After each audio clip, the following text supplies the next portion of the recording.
All right, may as well get started. If Mark is able to join us, he will. We have for the committee, Roy Gott, I'm just going to say as acting chair, Tom Toll and Mike Summerer. Guests, we have Kathy Carruthers, Town of Winter Harbor. Approval of prior meeting minutes. We have June 26, 2024 and August 28th, 2024. We do those separately because I know we had different people in attendance. I don't think, Mike, were you at either June or August? No, I've kind of been out of the loop, which I regret. Okay. So I'll just mark you as an abstention on Yeah. this vote. Okay. Tom, did you want to make a motion? We could do them both together, I guess. Yeah, we don't have a quorum, but and We I have, wasn't there. oh, Well, you were I at wasn't which one? I wasn't there for the August one, but in either Okay. case, I'll make a motion to approve the minutes of Well, June we have 26th. 3 of 5, so that to me says a quorum, so Okay, we should be good.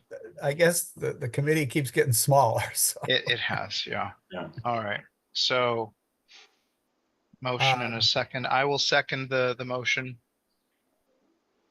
And then all those in favor? I One abstention. One abstention. All right. Without objection, I'm going to move up to election of chair, vice chair. I think it'd be good that we revisit this in light of Bob's passing. I don't know that the committee wants to do any changes. I know I said to you, Mike, it's sort of been functioning in a chair situation for a while anyway. Right. I see no need to have a co-chair structure. Yeah. Really. Tom? No, I agree. Okay. Who do you have in mind? Nomination for chair. I'll nominate Roy Gott. Second. All right. Are there any additional nominations? All right. The nomination is for Roy Gott as chair. All those in favor? Aye. I will abstain. Would you like to have a vice chair? I mean, I've been able to attend everything so far, so I mean, it hasn't really needed to happen, but I don't think we need a vice chair. I think if things heat up, we're going to need to grow the committee a little bit. Yeah. Okay. I don't think there's any need for a vice chair myself. Okay. You good, Tom? I agree with that. Okay. Then we will, I guess, retreat back up to information gathering and update on BEAD. What I'm going to do is share my screen. Kendra Jo did, which window is it here? Enough of them.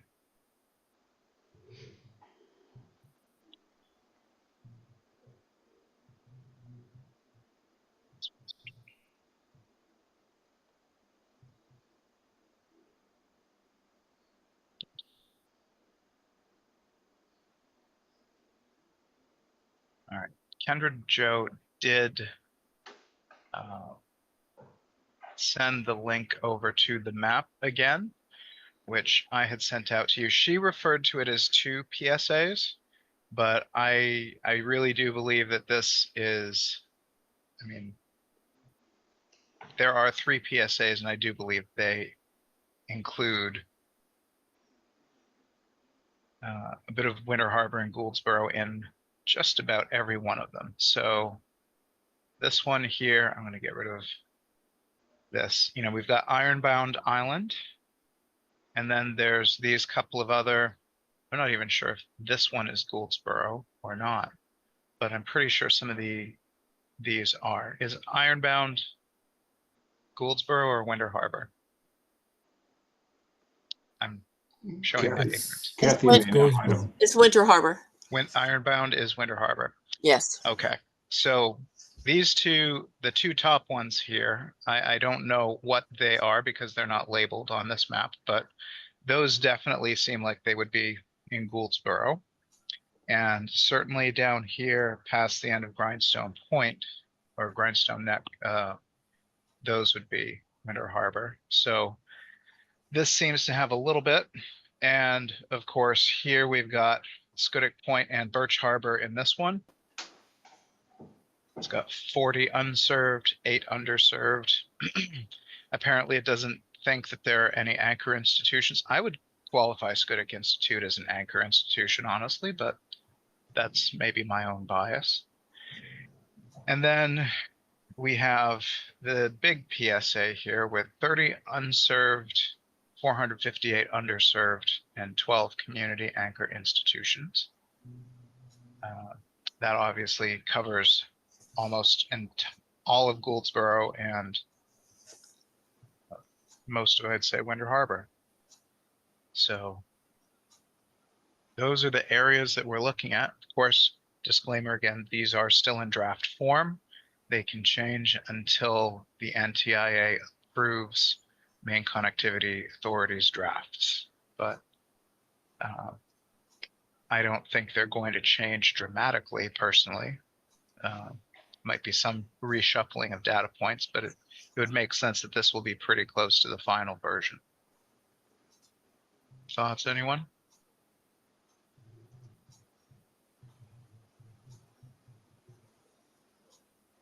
Kathy, do you have any questions, since this is probably pretty new to you? This is the project service areas. I don't know how much, if any of the updates you've seen about this.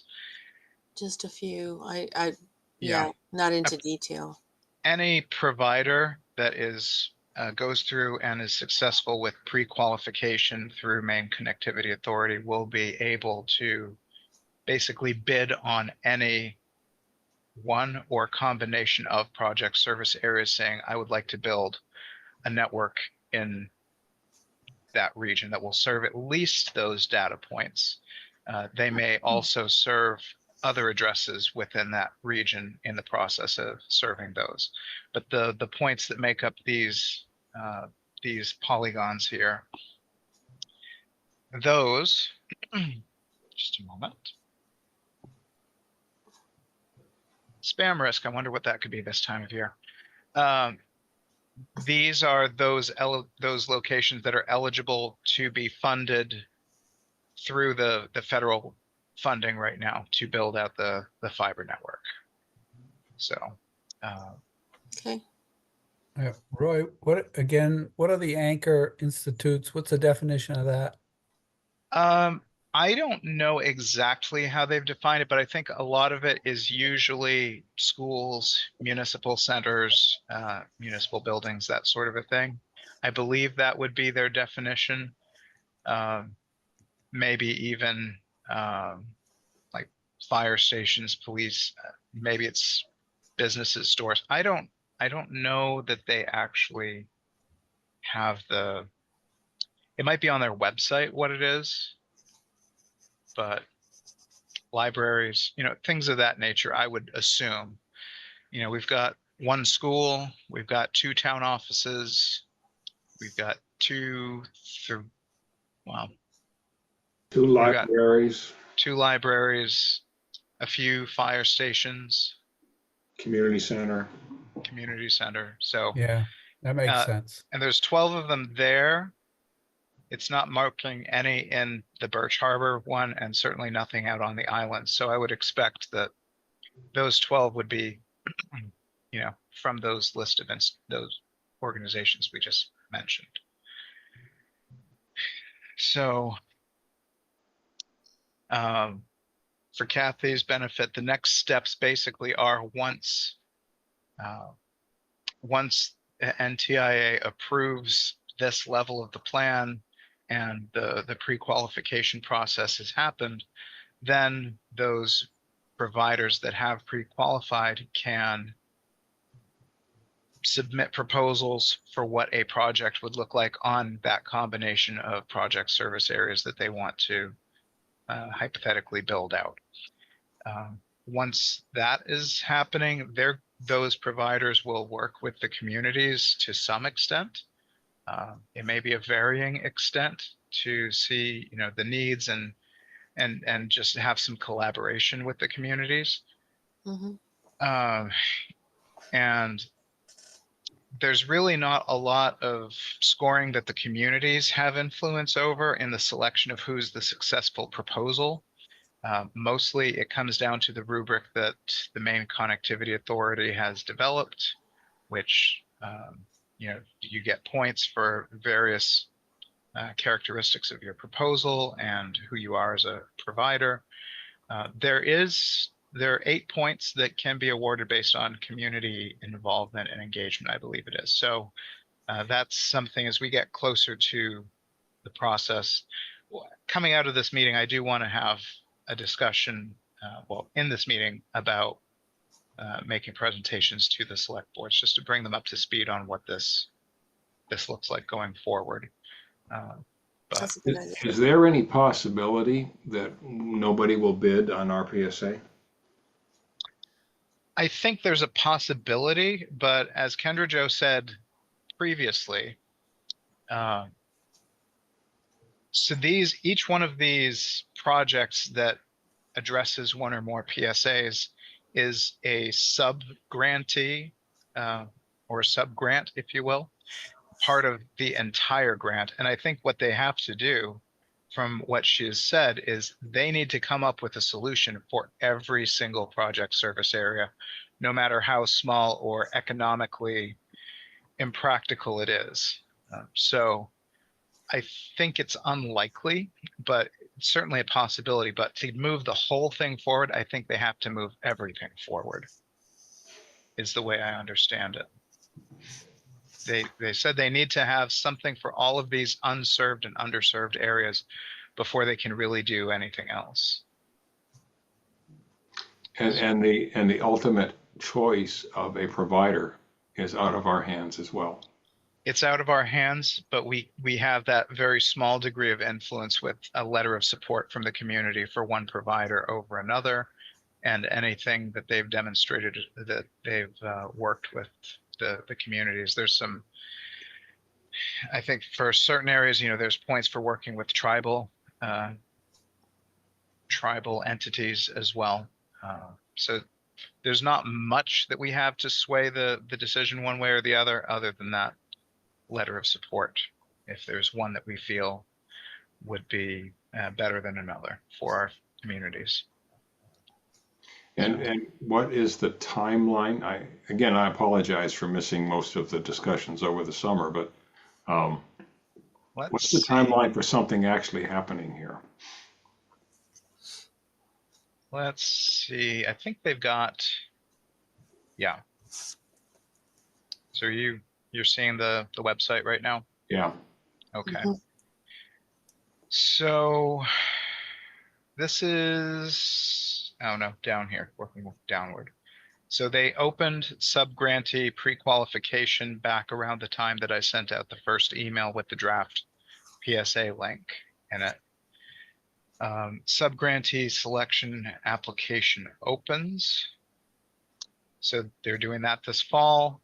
They plan to have sub-grantee selection process complete by spring of next year. And the whole final proposal with sub-grantees identified, basically providers identified, everything ready to go, wrapped up in a nice little ball, should be ready to go to NTIA, they hope, spring of next year. And once that happens, then again, we've got to wait for them to approve it. But I would think at that point, since they've been working on approving everything in little teeny tiny steps along the way, you would hope it would be a pretty simple matter for them to say, yes, it's a green light. Once that happens, then the providers who were selected can begin planning their projects, which obviously is on their schedule at that point. I'm sure one of the criteria, of course, for selection was the timeline for actually building out a network. So that was a criteria to get more points. If you could build it within a certain time frame, that was one of the points to rate somebody provider higher than another.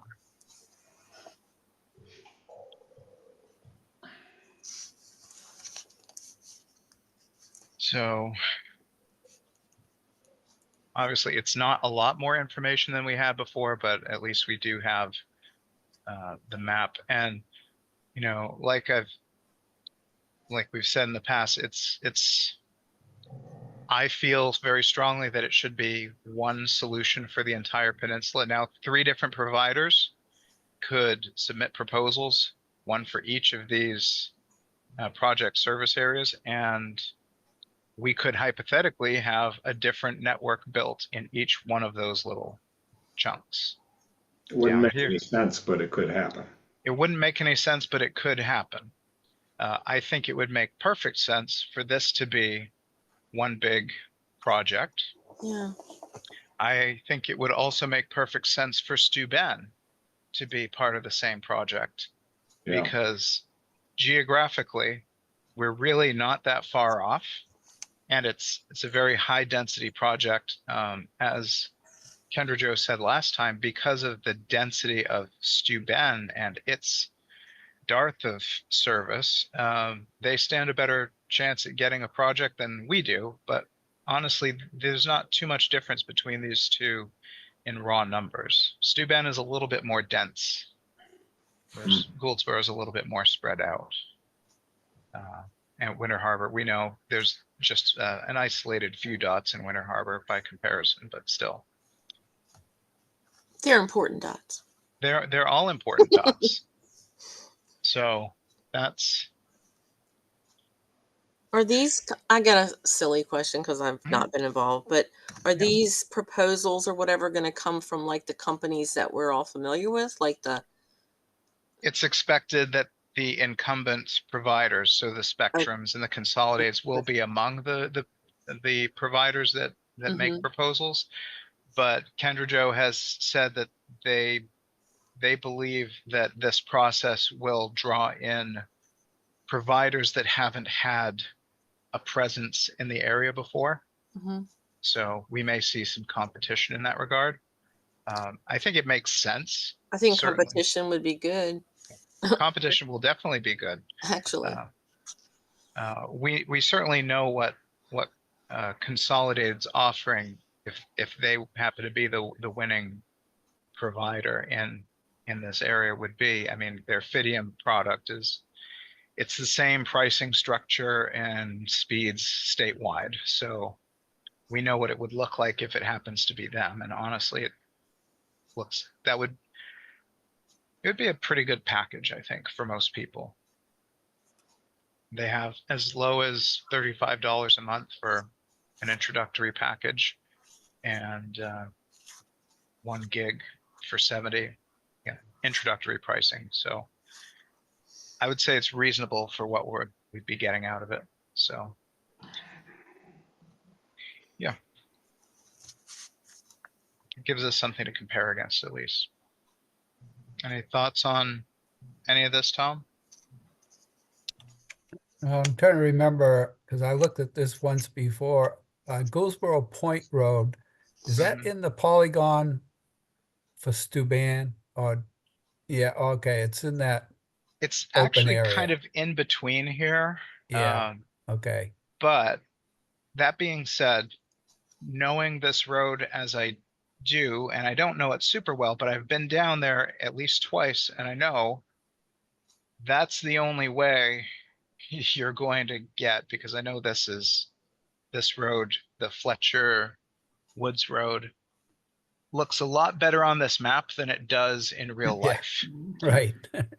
So to get these dots down here, I mean, the polygon doesn't include the road because literally it's a straight line from the outermost dot to the next outermost dot. But they're going to it wouldn't make sense for them to do anything other than go down Goldsboro Point Road to get to these, which means they're going to have the opportunity to build out to these other addresses if they wanted to. You know, things like Reading Road and so forth, it's a little bit off the Yeah. beaten path, but they might decide to do it because they could capture, I mean, they have DSL customers out there right now. Right. I can't imagine they wouldn't want to take the opportunity to capture those DSL customers and get them on maybe not more expensive service, but certainly better service. Because the sooner they can phase out DSL, that's one less piece of hardware they have to support. We know they're not improving it, but they're repairing it if it needs repairs. So, Mike, any thoughts? No, not right now. Okay. I mean, just zooming out to look at the general area, it's amazing how much of MDI is also underserved. I would think that would be a region that would be well saturated at this point. So Cherryfield is a big one. Not big as in numbers, but big as in size. So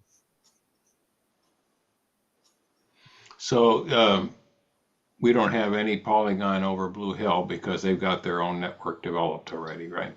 Blue Hill has their own network developed already, but there is one dot there. And I know Kendra Jo talked about how a PSA can be as small as one address that is not served. So I suspect that is what that case is over there.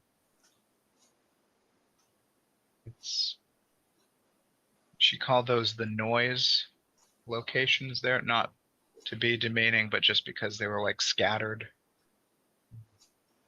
Franklin has a couple, just for comparison, since we've talked about Franklin in the past. Up around George's Pond is a big group, and then I think this is probably Great Pond Road here, very likely, and some way out off of Egypt Lane. And then, oh no, sorry, this is Great Pond here, and this is George's Pond. That's, and then we've got a tiny little sliver out in the woods over here.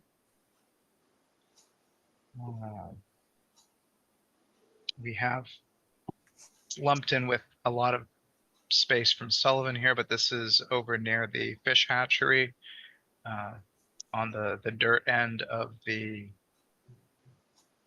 it comes out in Sullivan as Taunton Drive, and it's South Bay Road in Franklin. So there's a chunk over there, and then a little bit up in the woods and up on Martin's Ridge, and a few people over in Township 9. So Sullivan's got a little ring around. Is that Tunk Lake? Flanders Pond. Yeah. So, I mean, a lot of it, I think what we see is any area that's been developed since the cable system was installed way back when is going to be one of these blue dots, basically. That's certainly the case in Franklin. Anywhere that just has DSL or less, that's what these dots are.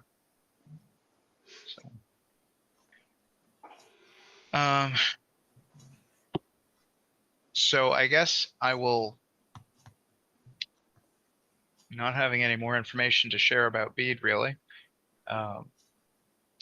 say, what would we like to convey in our presentations to the select boards? I think like an overview of the project service areas as we understand them to be right now. is certainly Mhm. rough timeline. Say rough bead timeline, Yeah. because it doesn't mean it's the timeline for actually having a built out network. Community engagement opportunity with the providers.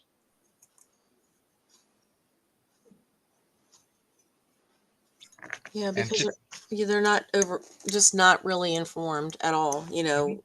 kind of the whole process or what. Yeah. I think, like you said, a rough timeline would be good. Mhm.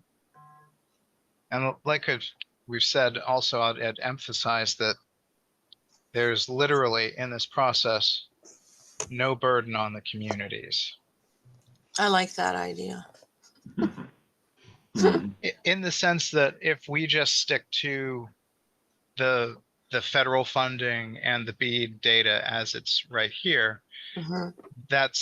it's all between the provider and Maine Connectivity Authority, who is administering the grant funds. Mhm.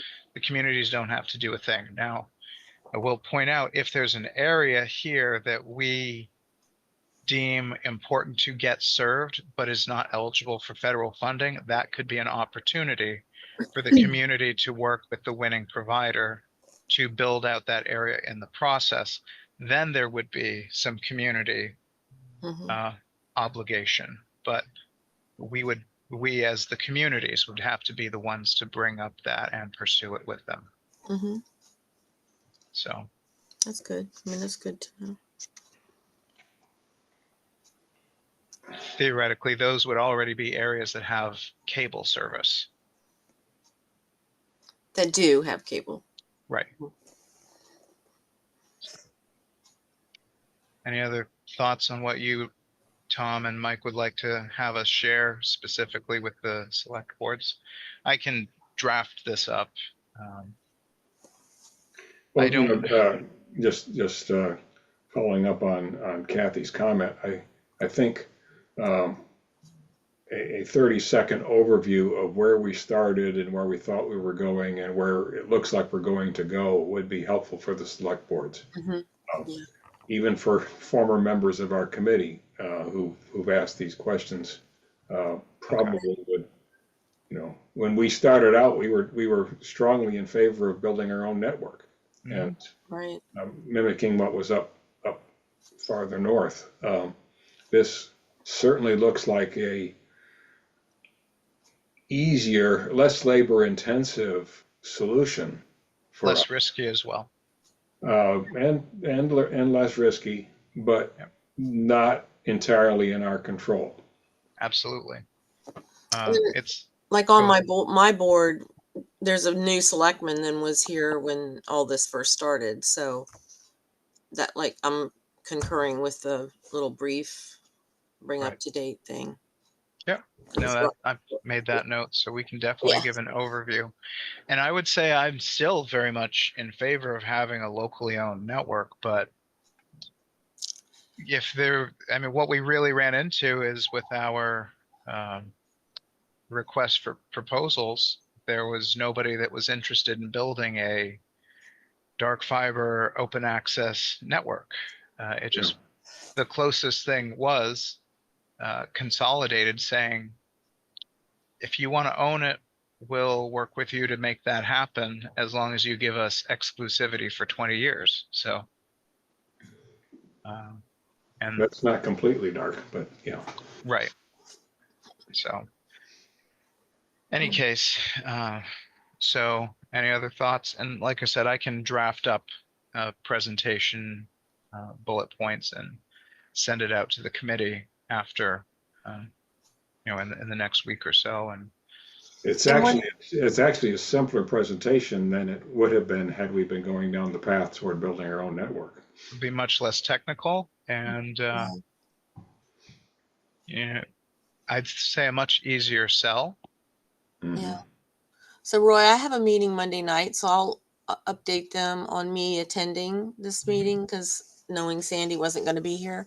And if they should have any questions or whatever, I'll reach out to you and, Okay. mention to you if you something you could cover. And are your meetings usually Wednesdays? They're Mondays, back They're to Mondays now. Mondays They're now. back to Mhm. Mondays. Yeah, every other Okay. Monday. We have one on the 4th, 6:00. Mondays at 6. So I could probably make that meeting date easily. I think Gouldsboro is still Thursdays. I think so. And they're earlier. Yeah, well, I think they're 5 o'clock on Thursdays. Yeah. Yeah. So I would appreciate when we get to the point of actually having this presentation, somebody to just go walk it through in Gouldsboro, because I have writing group Thursdays at 5, and I'm really trying to not miss those as much as possible. Would that be something that, Mike, you'd be able to just walk them through it? Potentially, I've got some times that I'm going to be out of town, Mhm. but we'll see what we can do. Nobody's really crying for the updates, so I think we've got some flexibility in the scheduling of it. Yeah. Yeah. So, all right, I will work on drafting up it doesn't need to be a PowerPoint, but I'll probably use PowerPoint just because of the format to Mhm. bullet or something like that. And I'll share it with the committee, and if there's thoughts, we can tweak it. We'll go from there. Does that sound good? Sounds fine. Sounds good. Okay. Town report submissions. It's probably going to be a little bit of like what we already discussed. But did you have any thoughts for what you would like to see submitted to the towns for inclusion in the town reports for next year? Brianna is trying to compile the Gouldsboro one much earlier this year, so they wanted ours 2 months ago. Wow, 2 months ago that's Yeah. a lot earlier. I know, for the town report. for the town report. Oh my gosh. I don't That's even think about it. That's a year in advance. I don't even think about town report till January. Although I'm going to try to be a little. Well, I say it every year, but it doesn't really ever happen. A little earlier. I would suggest that just like the select board update, kind of a paragraph overview of where we started and where we've come and where we're headed now. Okay. Doesn't have to be a lot, actually. The second Right. paragraph would be, it looks like the government has taken this over in the granting process, and we're kind of sitting back and watching. Mm-hmm. No, it's really, really sort of what it boils down to is there's very little need for communities to have their own broadband expansion efforts at this point. And I think we're mostly, what we're functioning as right now is basically observing and keeping watch over the process and trying to keep people in the community and the local government informed about what is going to happen with this. And I think that's about the best that we can do right now, because unless there's another giant pot of money that comes out for broadband expansion, we don't have $6 million to build the network we want to do. So, Right. So yeah, But we stand ready if an opportunity arises. Absolutely. And I don't really have it on here, but I'll just mention it because, it ties into that idea. When this committee's work is done, when the project is built, with whatever extent of involvement the communities have, we have, again, the OWL that technically will probably, we said we'd give it over to Gouldsboro, but there's still a chunk of funding left that has not been spent. And I'm not saying we need to spend it, but it occurred to me we could sort of envision transitioning the community to a SCUDIC connectivity committee or something like that could maintain like the Zoom subscription and keep the OWL, and for community groups that wanted to use it, we could facilitate access to that. Would that be something that would be of interest? It doesn't necessarily have to be the same people involved, or just a thought that How much is left in the account at this point? Roughly? I don't have a clean amount, but we haven't spent much recently. Let me see. It just occurred to me that if there are a limited number of spots outside these PSAs that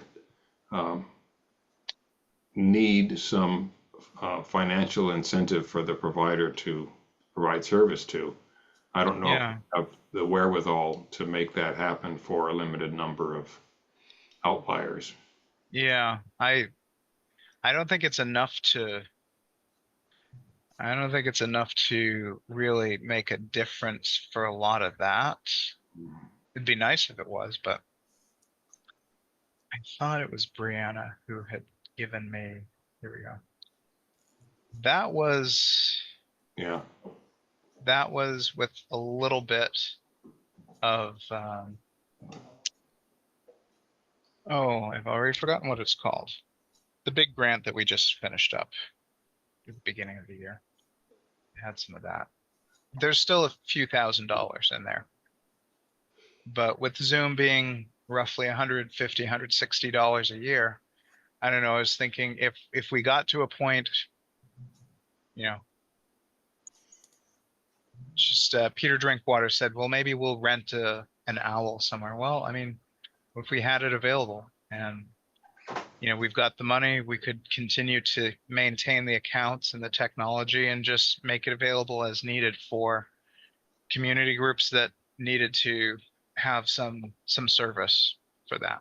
So it's just a Yeah. thought to put out there.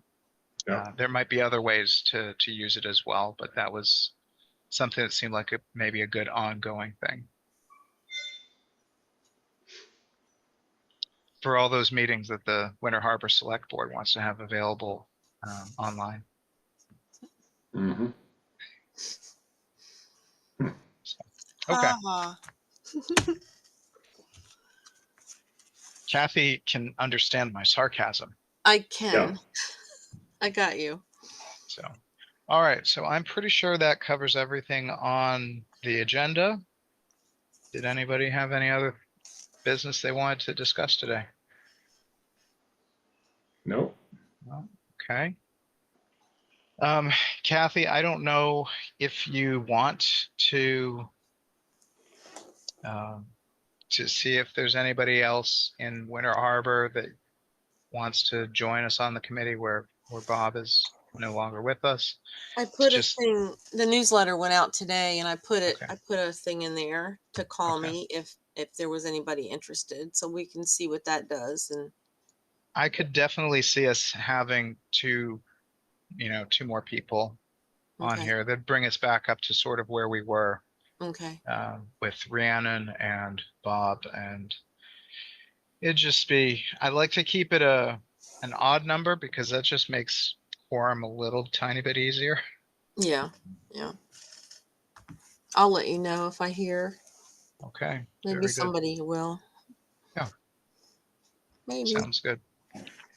All right. Well, thank you, everybody. And like I said, I'll work on drafting some of that presentation and report up, and I'll try and send those out in the next week for Right. you to review. And then we can look at scheduling meetings. And Kathy, I'll try to reach out to you Okay. to be put on an agenda for one of your meetings, and Okay. that'll be it. And don't disappear when we adjourn here, because I do have a quick little question for you that's not related, but it doesn't need to be part of the recording for the meeting. Okay. Okay. Good to Do we see have- you guys, Mike and Tom. All right. Take care. Does anybody want to make a motion to adjourn? So moved. Second. All those in favor? Aye. All right. Thank you. Have a good evening.